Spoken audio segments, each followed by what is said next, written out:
കാസർഗോഡ് ചെറുവത്തൂർ തിമിരിവയലിൽ തെയ്യമിറങ്ങി. കൃഷിക്കാലത്തിന് തുടക്കം കുറിച്ച് വലിയ വളപ്പിൽ ചാമുണ്ടിയാണ് വയലിൽ വിത്തിട്ടത്.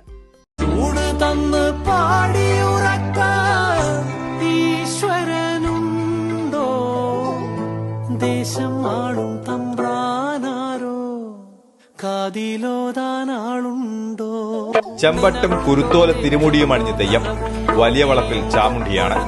ബാല്യക്കാരുടെ അകമ്പടിയോടെ നേരെ വയലിലേക്ക്. ഒരുക്കിയ കളത്തിന് ചുറ്റും വലം വെക്കൽ, ചേറിൽ വിത്തെറിഞ്ഞു.